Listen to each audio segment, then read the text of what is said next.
I can't think of a better educator than General Michael Hayden. He's not only the former director of the CIA, but also the NSA, the National Security Agency. I sat down with him recently to talk about the war against ISIS and radical Islam and his great new book, Playing to the Edge. Take a look.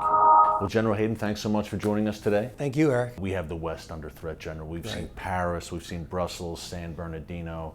How serious is this ISIS threat to the West? And do you fear that it could metastasize and threaten us even more in the days to come? Yeah. So here's how I draw it out. Right? I kind of put this graph in the air between us and say, if this is the level of danger we were in on September 10th, 2001, and of course, even people in my profession didn't know how bad it was then, but now we do.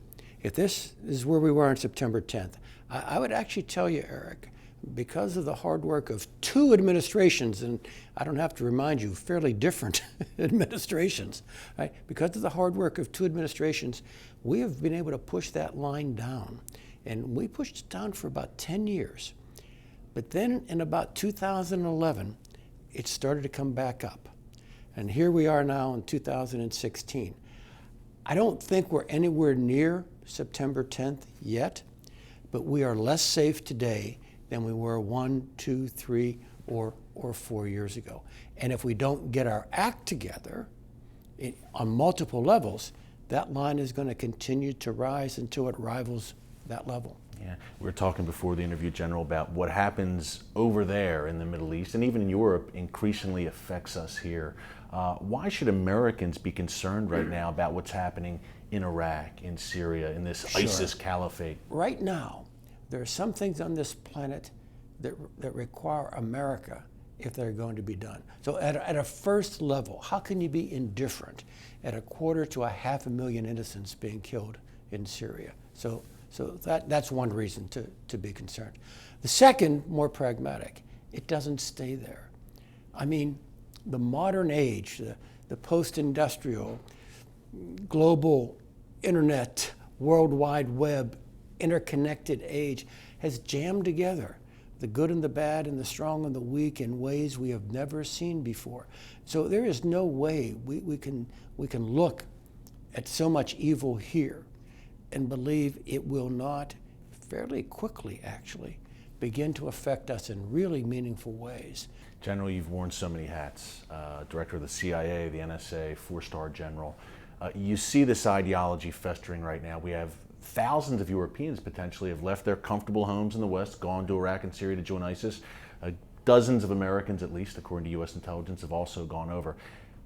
How do we combat the ideology? Because terrorism's a tactic, it's driven by this ideology. That's How right. do we combat that ideology? Right. You can suppress the message. All right, I mean, they're very active in social media and so on. So I guess there might be some merit in pushing back on that so they're not nearly as agile as they would like to be. But fundamentally, that's not a winning hand. All right, the winning hand is actually putting out a different message. The winning hand is putting out something more powerful than the hate that they choose to send out. You know, when people used to ask us at the agency, why do people join ISIS, or when I was there, why do they join Al Qaeda? And actually, one of the answers we gave is it's a lot like joining the Crips and the Bloods. And in fact, it has more to do with the Crips and the Bloods than it does with the Holy Quran. In other words, what you've got is this body of youth that's alienated, isolated, frustrated, and they're, just like people in South LA, are looking to identify with something greater than self, something to give their life more meaning. And so there's a parallel dynamic, but I really do have to add, Eric, it matters what gang you join.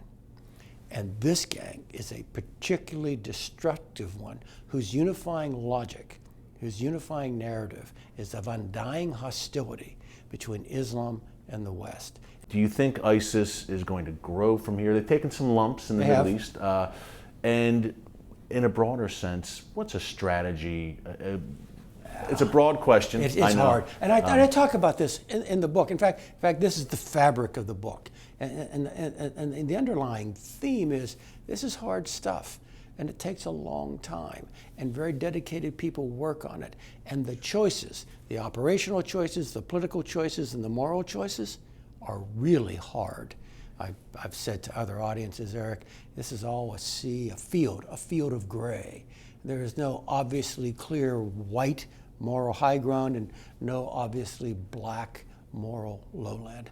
When the options, what I'm talking about, our options, the options that are available to us are always difficult. And what I try to do in the book is to say that a free people gets to stay free by not running away from those hard choices or demonizing their fellow countrymen who may be on the other side of this or that political issue. General, thank you so much. Really Thank you. appreciate it. No, Good my luck with the pleasure. book, Playing Thank to the you. Edge.